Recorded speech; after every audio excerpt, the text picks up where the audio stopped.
esses mapas aqui que mostram nos gráficos a proporção de áreas degradadas que a gente tinha em 2000 e de 2021.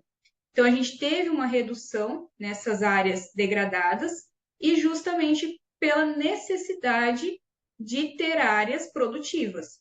Então, com o passar dos anos, a gente está ficando cada vez mais claro isso, que se a gente não se tornar produtivo e eficiente no sistema de produção, o pecuarista ele vai sair do mercado, né? Ele vai abrir novas áreas para agricultura, vai entregar as terras para a agricultura, porque não está sendo produtivo e isso é insustentável ao longo dos anos, né? Então a gente já vê essa melhora, mas por que que ainda tem tanta área degradada? Se a gente sabe o que tem que ser feito, por que que a gente ainda tem tanta área degradada? É fácil manejar pasto? Não é. Se fosse fácil, a gente não teria essas condições aqui, né? Então, a gente já tem essa noção que não é fácil manejar pasto. E aí a gente vem para essas causas, né, da degradação. Então, a gente, dentro do processo de degradação do pasto, isso se inicia desde lá de erros na formação do pasto. Então, um processo de degradação, ele não ocorre da noite para o dia.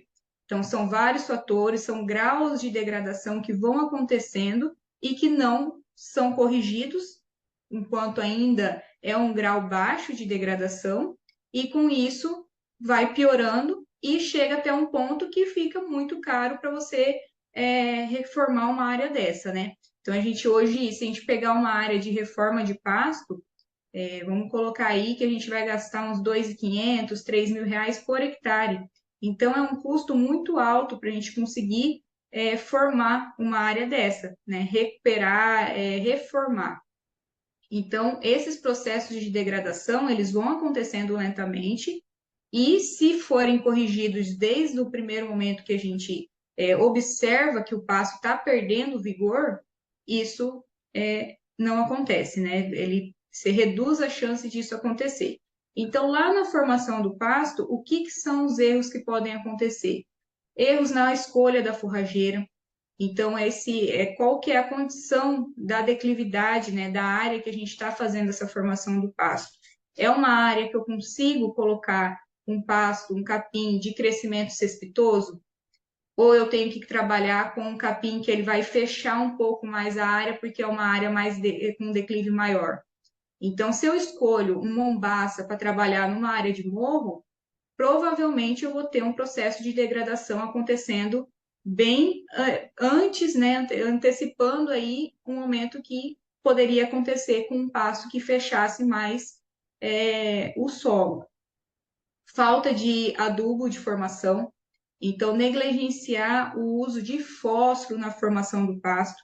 A gente sabe que o fósforo ele ajuda no perfilhamento, né, no enraizamento do capim.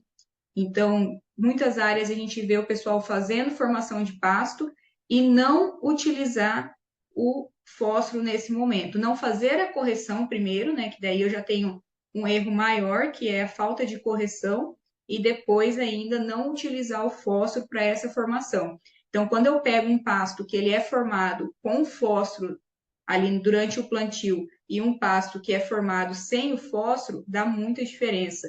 Você vê que o vigor da planta, ela já no inicial já é muito diferente por causa da falta de nutrientes.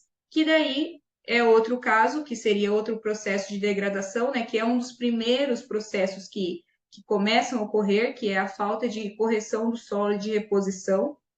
Então, o pasto, depois de formado, o primeiro grau que ele enfrenta de degradação é a perda de vigor e de produtividade.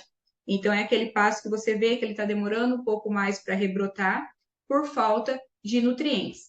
E quando a gente pensa em sistemas intensivos, não é possível a gente fazer um sistema intensivo sem pensar na correção de solo e reposição de nutrientes, tá? Porque a extração de nutrientes do solo nesses sistemas intensivos, ele é muito alto.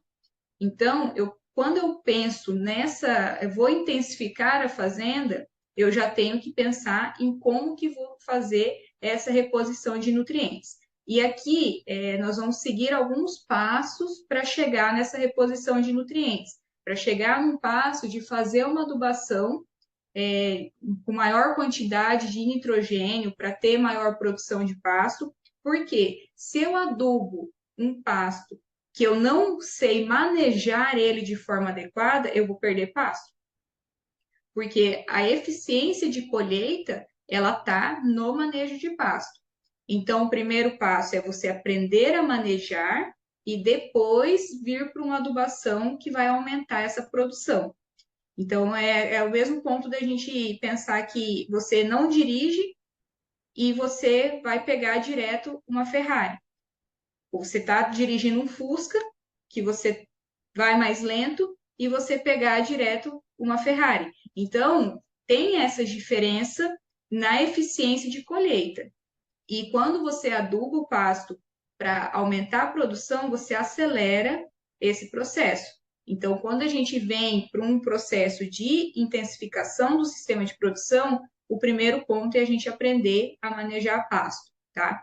E aí, o outro processo de degradação, outra causa, né, desse processo de degradação, é o manejo de pasto inadequado, que eu vejo como um dos principais, porque considerar que o capim ele vai responder a calendário humano, isso não acontece. Então, a gente não pode manejar pasto por dias travados. Então, esse pasto aí precisa de 15 dias de repouso. Será que é isso mesmo que precisa? Está tendo temperatura, umidade, nutrientes suficiente para ele recuperar durante esse período?